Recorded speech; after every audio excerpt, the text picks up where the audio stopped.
Dear friends, today we are discussing about Karnataka TET classes 2014 ನಡೆದಿರುವಂಥ ಮ್ಯಾಥಮೆಟಿಕ್ಸನ್ನು ನೋಡ್ತಾ ಹೋಗೋಣ. ಅದರಲ್ಲಿ ಮೊದಲನೇ ಕ್ವಶನ್ ಏನಿದೆ ಅಂದರೆ 91 ಕ್ವಶನ್ನು 6^48 ಇಂಟು 5^43 10^43 ಇಂಟು 3^44 ಇದೆ. ಸೊ ಇದನ್ನು ಸರಳ ರೂಪ ಕೇಳಿದ್ದಾರೆ. So 6 to 8 into 5^3 divided by 10^3 into 3^4 ಇದೆ. ಸೊ ಇದನ್ನು ಸರಳೀಕರಣ ರೂಪ ಮಾಡ್ಕೊಂಡಾಗ ಸೊ ಇಲ್ಲಿ 6 ಏನಿದೆ ಇದು 3ರ ಗುಣಾಕಾರದಲ್ಲಿ ಬರೋದ್ರಿಂದ ಸೊ ಇದನ್ನು 3 ಇಂಟು 2 ಹೋಲ್ ಪವರ್ ಆಫ್ 8 ಅಂತ ಬರೀತೀನಿ ಇಂಟು 5^3 ಬರೀತೀನಿ. ಇಲ್ಲಿ ಕೆಳಗಡೆ 10 ಇದೆ, ಇದು 5ರ ಗುಣಕ ಆಗಿರೋದ್ರಿಂದ 5^2 ಹೋಲ್ ಆಫ್ 3 ಅಂತ ಬರೀತೀನಿ ಇಂಟು 3^4 ಇದೆ. ಸೊ ನಾವು ಇದನ್ನು ಮತ್ತೆ ಸರಳೀಕರಣ ಮಾಡಿದಾಗ 3^8 into 2^8 into 5^3 whole divided by 5^3 into 2^3 into 3^4 ಅಂತ ಬರೀಬೋದಾ. ಸೊ ಈಗ ಇಲ್ಲಿ ನೋಡ್ರಿ, ಈ 5^3 ಇದೆ, ಇಲ್ಲಿ ಅಬೋವಲ್ಲಿ 5^3 ಇದೆ. ಸೊ ಈ 5^3 ನಾ ಕ್ಯಾನ್ಸಲೇಷನ್ ಮಾಡ್ತೀನಿ. ಸೊ 2 4 3 ಇದೆ, ಇಲ್ಲಿ 2 4 8 ಇದೆ, 2 4 3 2 4 ಇಲ್ಲಿ 3 ತೆಗೆದ್ರೆ ಇಲ್ಲಿ ರಿಮೈನಿಂಗ್ 2 ಪವರ್ 5 ಉಳಿತದ. ಇಲ್ಲಿ 3 4 4 ಇದೆ, ಇಲ್ಲಿ 3 4 8 ಇದೆ, ಸೊ ರಿಮೈನಿಂಗ್ 4 ಉಳಿತದ. ಸೊ ರಿಮೈನಿಂಗ್ ಉಳಿದೇನಂದ್ರೆ 3 ಪವರ್ 4 ಇಂಟು 2 ಪವರ್ 5. ಸೊ ಇದನ್ನು ಗುಣಾಕಾರ ಮಾಡಿದಾಗ 3 3 ಜ 9 9 3 ಜ 27 27 3 ಜ 81 ಇಂಟು 2 2 ಜ 4 4 2 ಜ 8 8 2 ಜ 16 16 2 ಜ 32. ಸೊ 81 ಇಂಟು 32 81 ಇಂಟು 32 31 2 1 ಜ 2 2 8 ಜ 16 ಪ್ಲಸ್ 3 1 ಜ 3 3 8 ಜ 24. So answer is 2 9 5 2. So 2 5 9 2. So option 2 is correct answer. Next, ಎರಡು ಸಂಖ್ಯೆಗಳ ವ್ಯತ್ಯಾಸವು 11 ಆಗಿದೆ. ಆ ಎರಡು ಸಂಖ್ಯೆಗಳ ಮೊತ್ತ 1/5ರ ಭಾಗವು 9 ಆದರೆ ಆ ಸಂಖ್ಯೆಗಳು ಯಾವುವು? ಸೊ ಏನಿದೆ ಅಂದರೆ ಎರಡು ಸಂಖ್ಯೆಗಳು, ಸೊ ಸಂಖ್ಯೆ ಎ ಮತ್ತು ಸಂಖ್ಯೆ ಬಿ ಇವುಗಳ ವ್ಯತ್ಯಾಸ ಎಷ್ಟಾಗಿದೆ? 11 ಆಗ್ಯದ. ಸೊ ಅವುಗಳ ಸಂಖ್ಯೆಗಳ ಮೊತ್ತ, ಸೊ ಅವುಗಳ ಸಂಖ್ಯೆಗಳನ್ನು ಮೊತ್ತ ಅಂತಂದರೆ ನಾವು ಪ್ಲಸ್ ಮಾಡೋದು, ಇವುಗಳ ಸಂಖ್ಯೆಗಳ 1/5ರಷ್ಟು = 9 9ರಷ್ಟು ಆಗಿದೆ ಅಂತ ಕೇಳಿದಾರೆ. ಸೊ ಅಂದ್ರೆ ಹಾಗಾದರೆ ಆ ಎ ಮತ್ತು ಬಿ ಸಂಖ್ಯೆಗಳು ಯಾವುವು ಅಂತ ಕೇಳಿದಾರೆ. ಸೊ ಇಲ್ಲಿ ಒಂದನೇ ಕಂಡೀಷನ್ಸ್ ಅವುಗಳ ವ್ಯತ್ಯಾಸ 11, ಎರಡನೇ ಕಂಡೀಷನ್ ಅವುಗಳ ಮೊತ್ತಗಳ 1/5ರ ಅಂಶ 9 ಆಗಿರ್ಬೇಕು. ಸೊ ನಾವು ಇಲ್ಲಿ ನಾವು ಏನು ತಿಳ್ಕೊಬೇಕಪ್ಪ ಅಂತಂದ್ರೆ ಆ ಸಂಖ್ಯೆಗಳನ್ನು ಕೂಡಿಸಿದಾಗ ಅದು 5ರಿಂದ ಭಾಗಾಕಾರ ಆಗುತ್ತಿರಬೇಕು, ಅಂದ್ರೆ ಮಾತ್ರ ಆ ಸಂಖ್ಯೆಗಳಾಗಿರ್ತದೆ. ಸೊ ಒಂದನೇ ಕಂಡೀಷನ್ ಏನು, 2 ಕಳೆದ್ರೆ 11 ಆಗಿರಬೇಕು. ಸೊ ಹಂಗೆ ನಾವು ಆಪ್ಷನ್ ತ್ರೋನ ಹೋಗೋಣ. ಒಂದನೇದ್ದು ಆಪ್ಷನ್ 31 - 20 = ಸೊ 31 ಒಳಗೆ 21 ಅಂದರೆ 11 ಆಯಿತು. ಸೊ ಒಂದನೇ ಕಂಡೀಷನ್ ಸ್ಯಾಟಿಸ್ಫ್ಯಾಕ್ಷನ್. ಸೊ ಎರಡನೇ ಕ್ವಶನ್ಗೆ ನೋಡೋಣ, 2 ಕೂಡಿಸಿದಾಗ ಎಷ್ಟಾಗುತ್ತೆ? ಸೊ 31 + 20, ಸೊ 51 ಆಯಿತು. So 51 is not divisible by 5. So this option is not corrected. Next again second option check ಮಾಡೋಣ, 30 - 19. So 30 - 19 is equal to 11. So condition 1 is satisfaction. So condition 2 check ಮಾಡೋಣ, 30 + 19, so 49. So 49 is not divisible by 5. So second option is wrong. Third option 29 - 18, 29 - 18, so 11. So condition 1 is satisfaction. Condition 2, 29 + 18, so 30 37, 29 30 47. So 47 is not divisible by 5. So option 3 is not corrected. So option 4, 28 - 17, so option 11. So condition 1 is satisfaction. Condition 2, 28 + 17, 45. So 45 is divisible by 5. So once again second condition is satisfaction ಆಗುತ್ತೆ, check ಮಾಡೋಣ. So 45 divide by 1.5 = 9 ಬರಬೇಕು.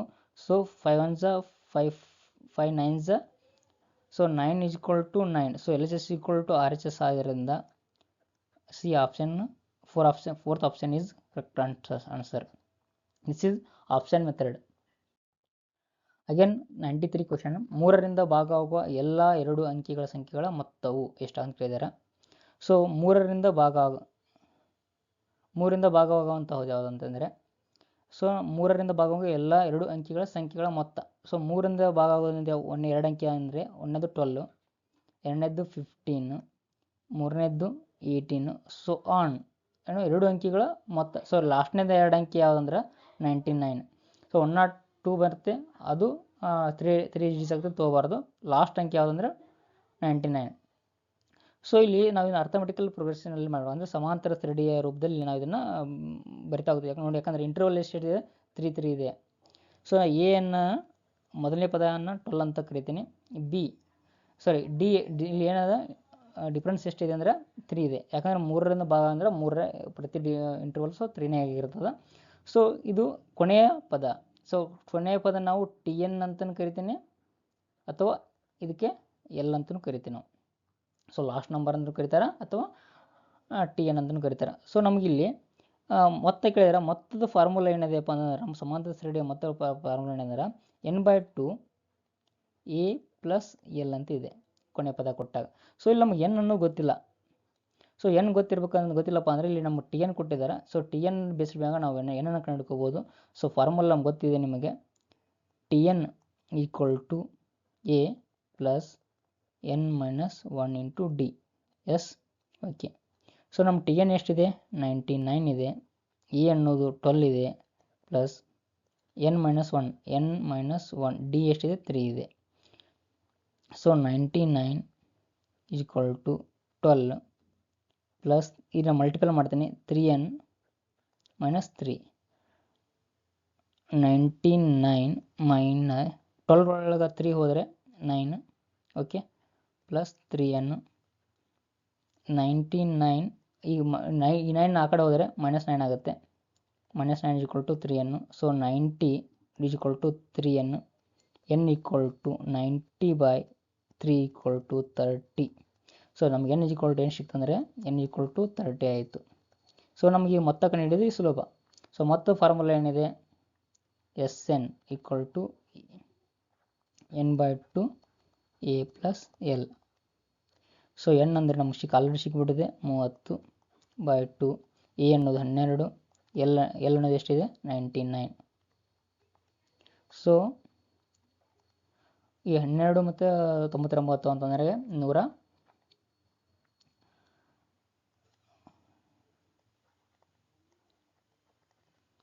2 1 2 15. So 15 into 101. S, okay. 15 15, 0 0 1 ಆಯಿತು. ಇದನ್ನು 101 ಅಲ್ಲ, 99 plus 12. So 100 100 111 ಆಯಿತು. 15 15 15 15 16, 15 15 16. So 1665 correct answer. ಸರಿಯಾದ ಉತ್ತರ option A. ಅದೇ ಥರ ನೆಕ್ಸ್ಟ್ ಕ್ವಶನ್ನು ನೋಡಿ, ಇಲ್ಲಿ 1k into 1k is equal to k/k ಆದಲ್ಲಿ k ನ ಬೆಲೆ ಎಷ್ಟು? ಸೊ ಇಲ್ಲಿ 1k into 1k is equal to k/k ಅಂತ. ಸೊ ಇಲ್ಲಿ ಬಿಡಿ ಸ್ಥಾನದಲ್ಲಿ 1 ಇದೆ, ಇಲ್ಲಿ ಬಿಡಿ ಸ್ಥಾನದಲ್ಲಿ 1 ಇದೆ. ಸೊ ಹಾಗಾದರೆ ಒಂದರ ಗುಣಕವು ಒಂದನ್ನು ಒಂದರಿಂದ ಗುಣಿಸಿದಾಗ ಸೊ ಅದರ ಗುಣಲಬ್ಧವು ಸಹ ಒಂದೇ ಆಗಿರ್ತದೆ.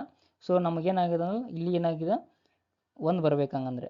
ಸೊ ಅಂದರೆ ನೋಡಿ 1k, ಸೊ ಲಾಜಿಕಲ್ ತಿಳ್ಕೊರಿ, 1k into 1k equal to k/k ಬೇಕಾಗೈತಿ. ಸೊ ಇಲ್ಲಿ ಬಿಡಿ ಸ್ಥಾನದಲ್ಲಿ 1 ಅದ, ಇಲ್ಲಿ ಬಿಡಿ ಸ್ಥಾನದಲ್ಲಿ 1 ಅದ. ಈ ಬಿಡಿ ಸ್ಥಾನದಲ್ಲಿ ಒಂದರ ಗುಣಕ ಯಾವಾಗಲೂ ಒಂದಾಗಿರ್ತದೆ. ಹಂಗಂದ್ರೆ ಈ ಸಂಖ್ಯೆ ಗುಣಲಬ್ಧದಲ್ಲಿ ಬಿಡಿ ಸ್ಥಾನ ಸಂಖ್ಯೆ 1 ಆಗಿರಬೇಕು. ಸೊ ಅಂದರೆ k ಈಕ್ವಲ್ ಟು ಒಂದೇನೆ ಇಲ್ಲಿ ಫಸ್ಟ್ ಆಪ್ಷನ್ ತೊಗೊಂಡು ನೋಡ್ಬೇಕು ನಾವು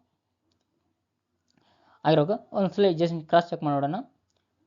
ಈ ಕೇದಲ್ಲಿ 1 ಹಾಕಿಬಿಡೋಣ. ಸೊ 1 ಐತಿ, ಕೇದಲ್ಲಿ 1 ಇಂಟು 1 1 ಹನ್ನೊಂದಲೇ 121. ಸೊ ಇಲ್ಲಿ ಕೆ ಬಂತು, ಇಲ್ಲಿ ಕೆ ಬಂತು. K1 is satisfaction. Answer 1 is correct. Next 95. n ಎಂಬುದು ಧನ ಪೂರ್ಣಾಂಕವಾಗಿದ್ದು 3 power 4n minus 4 power 3n ಎಂಬುದು ಎಲ್ಲ ಸಂದರ್ಭಗಳಲ್ಲಿಯೂ ಈ ಕೆಳಗಿನ ಯಾವುದರಿಂದ ಭಾಗವಾಗುತ್ತದೆ ಅಂತ. ಸೊ ನಾ ಈಗ n ಈಕ್ವಲ್ ಟು 1 ಅಂತ ತೊಗೊಂಡು ನಾನು ಇದನ್ನು ಸಜೆಷನ್ ಮಾಡೋಣ. 3⁴ ಇಂಟು 1 ಮೈನಸ್ 4⁴ ಇಂಟು 1. ಸೊ ಈಗ ನೋಡೋಣ, 3⁴ ಮೈನಸ್ 4⁴ ಆಯಿತು. So 3 into 3 into 3 into 3 equal to minus 4 into 4 into 4. So 3 3 is 9, 9 3 is 27, 27 3 is 81, minus 4 4 is 16, 16 4 is 64. So 84 minus 64. 11 ಒಳಗೆ 4 ಹೋದರೆ 7, 8 ಒಳಗೆ 6, 8 ಒಳಗೆ 7 ಹೋದರೆ 1. So 17 is the correct answer. So ಯಾವ್ದರಿಂದ ಭಾಗ ಆಗುತ್ತಂದ್ರೆ 7ರಿಂದ ಭಾಗ ಆಗುತ್ತೆ. ವರ್ತಕ ಏನು ಮಾಡ್ತಾನೆ, 8 ಗೋಧಿಯನ್ನು ಖರೀದಿಸ್ತಾನೆ.